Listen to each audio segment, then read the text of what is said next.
books, Lisa, and articles, you discuss the role of interoception and the brain-body connection in emotion construction. How does these interoceptive processes influence our emotional experience? Well, I think it's important to maybe back up a step and to say that your brain's most important job is regulating and coordinating the systems of your body. And so it's always doing that. I mean, right now, for us, as we talk, as our listeners are listening, inside each of us, there's a whole drama going on. And the only way that the brain can really keep track of what is actually going on in the body is to model the sensory state of the body. And that's really what interoception is.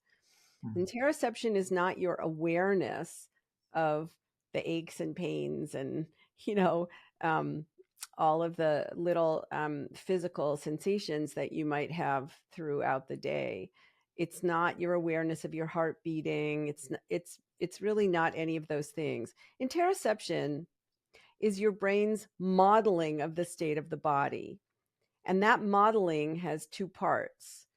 It's making guesses based on past experience or past events. It's making guesses about what the sensory state might be, and it's always receiving sensory signals from the body, from the cells in every organ, from glucose receptors, from um, oxygen and carbon dioxide receptors, and so on and so forth. It's receiving all these signals constantly, and then it's comparing those two and making updates.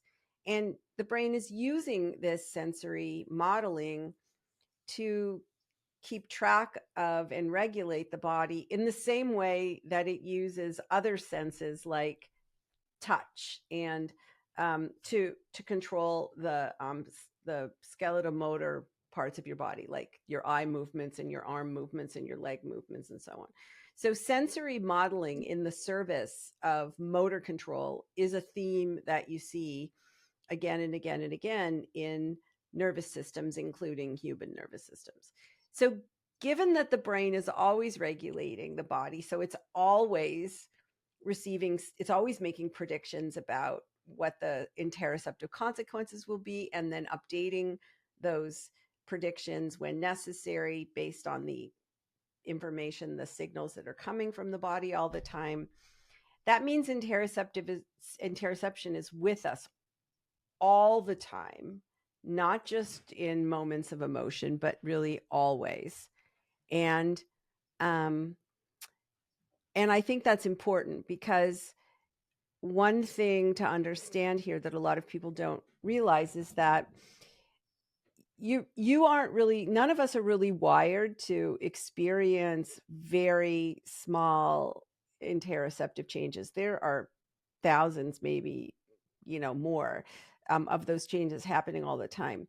Instead, I mean, so for example, when you're running up the stairs or you've had too much coffee to drink and you feel your heart pounding in your chest, you're not actually feeling your heart beating. You're feeling your heart pounding against your breastbone, which is actually not interoception. That's a form of um, uh, it's called somatosensation. It's a form of touch, actually, to feel that vibration. So um, the point being that the brain makes itself aware of interoceptive changes, not in fine-grained detail, but as a general summary, which you experience as your mood. So your mood, feeling pleasant, feeling unpleasant, feeling really worked up, feeling really calm, feeling comfortable, feeling uncomfortable. This is kind of like a general barometer, or a summary of the interoceptive state of the body, of sort of how your energy level and metabolism are doing, um, without a lot of detail. And that's with you all the time. It's with you in moments where you're very emotional, and it's with you also in moments where you're not emotional. Sometimes when we're when we're experiencing emotion, we tend to put these affective feelings at the forefront of our, we pay attention, a lot of attention to them, but they're really always there. And so it's important to understand that these interoceptive changes that are happening, that the brain is modeling, and that the brain makes itself aware of as mood, these are like ingredients that are there really for every mental event of your entire life.